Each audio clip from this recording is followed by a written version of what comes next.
So we're here with Dr. Brian. Dr. Brian's been to one of our chiropractic wealth summits before, and that's where you initially really learned about the real estate, right? Correct. Pretty much, okay. So Brian had a real good experience with a piece of real estate. So let's walk through what happened. But the end result is, how much is the property you bought? What's the value of it? When I bought it, it was about 189, And what's it worth now? almost 300.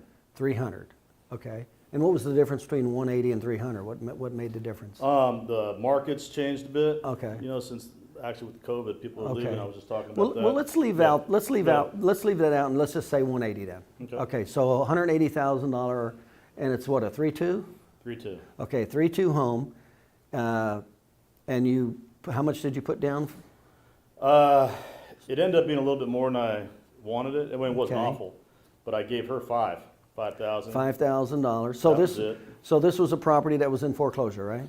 It was. She was behind it. It ended Or up not in being- foreclosure. She was Correct. behind. She was Pre behind. It foreclosure. ended up being about 9 months. Okay. On her mortgage. Okay, so Brian learned the basics of owner financing and all that kind of stuff, and so this opportunity came out just through hearsay. You didn't even market for it; it just kind of fell in your lap that you found out it was available, right? It was a patient of mine. Okay, so Yeah. so you didn't proactively market all that stuff, Correct. No. and you'd never done real estate deals with this type of investing before, have you? Never. Okay, so you remembered some of this stuff. It comes across to you, and you go, wait a minute, I remember learning about how to take these properties over. So it's a roughly $180,000 home, 3.2, decent neighborhood. Mm-hmm. And you acquired it, so you put $5,000 down for her. Is that right? Yep. Now, Brian learned, Dr. Brian here is at the Chiropractic Wealth Summit, you learned about owner financing, didn't you? Correct. And the basics of foreclosure, and that pretty much what got that whole ball rolling is you kind of knew how to evaluate properties, but also owner financing. Right. So you give her $5,000. Now we also had to go back and take it out of pre-foreclosure, right? Correct. So we just have to go back and make the payments to get them up to speed. That helps her, right? It helps her because now she's not going to have a foreclosure on her record. Mm-hmm. So you make the back payments, take it up to speed, pay her $5,000, and then you essentially turn around and rent it out, right? Correct. And you left the financing in place? In place completely. Totally in place. That's called subject to financing. There's ways to do that. It's all legal. And then you rented it out. And so what are you renting it for?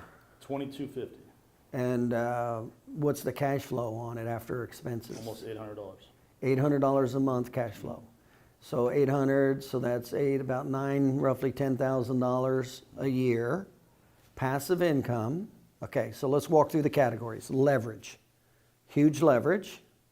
So you took the back payments out, paid her $5,000 so maybe what, $20,000 or something like that, or $25,000 after the back payments and $5,000. It ended up being I paid about $12,000 is what she owed for the back payments. Okay. Plus the 5 is 17. Plus 5 for her. We 17. figured it had about $3,000 or $4,000 in cosmetic, which ended up being closer to 8 or 9.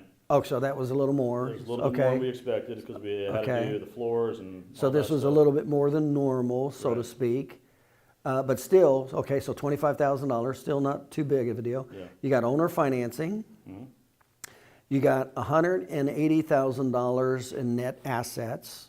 He just leveraged up $25,000 to $180,000 just like that. You got equity, so they're paying him every month, equity $800. You got appreciation. Appreciation depends on the area, but it'll be 1 or 2% roughly. You got depreciation, so that the purchase price is divided over 27 and a half years, and that's the amount of money that you offset earned income, and that's a big number. So even if that was $5,000, even if it was $5,000 a year, how much would save him on his earned income? Well, if it was $5,000 a year on earned income, $5,000 for him to make $5,000 in earned income, he had to have what? He had to make $10,000 as a chiropractor at 50% overhead, right? So he saved $10,000 a year just from depreciation. One of the 6 categories. One. So he has leverage, $180,000. Equity, $9,000 a year. Appreciation, say 1 or 2%, $180,000. So that's say roughly $2,000 a year, just roughly.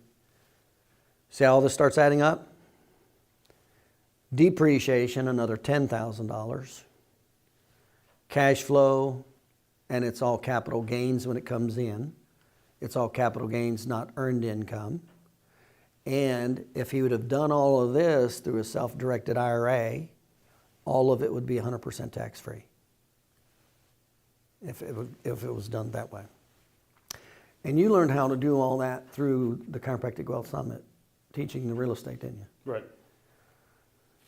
Any other, so that worked out okay, didn't it? I mean, like I said, it fell into my lap. You know, Right. She came into my office talking about how she was behind, she wanted to leave Long Island, she actually wanted to move to North Carolina, had a job that she already had out there, but she couldn't leave because of the house. When I was like, bam, you know, this is like perfect right here. This is just what I learned. Right. You know, I said, what if I can help you out with that? We talked on the phone. I did this actually without even seeing the house. Right. I didn't even see the house at this point. I offered her $5,000 for it. Is there any way you could have done any of that without learning the real estate that we teach here? No, I wouldn't have known. You wouldn't even have known it. You wouldn't even know it it existed. Yeah. Yeah. So look at all the categories that were created. And $25,000 is a lot more than typical. But would you spend $25,000 to own 180? Yeah. Would you spend $25,000 to have another $9,000 a year in cash flow? The rest of your life plus? Yeah. Would you spend $25,000 for another 2% a year in appreciation? Yeah. You see how all this works? Would you spend $25,000 to write off $10,000 against your earned income every year? Yeah. How much money are we adding up here? I mean, just do the math. There's 20, there's 10 here, there's 20 here. See, when you start adding all these together, you're talking about probably $40,000, $50,000 a year in real money from that one property and $25,000. And then it's passive income. Now, you didn't turn it over to a management company though, did you? No. And that's a mistake. He'll change that. And that'll have to change. You never want to manage your property. And he's going to find that out the hard way but you never manage property. You always turn it over to a professional management company. So you have no headaches and no worries. And I don't get any calls. I'd get 1 call or 2 calls a year from my property manager. Can he do this or that? And that's it. I never took calls from any tenants. I still don't. So, and I remember he called me, just checking off a few things about what this, and this. I said, yeah, whatever. And then I remember he was on fire. He was like a real estate mogul after that.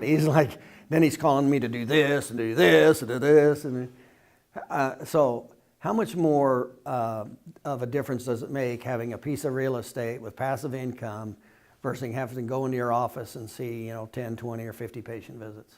No, it's awesome. I mean, it's one of those things where, you know what's coming in, just the extra money, what's coming in every month. Plus you have the equity in the house. That's mine, 20 years from now, whatever, want to get rid of the house, it's my house.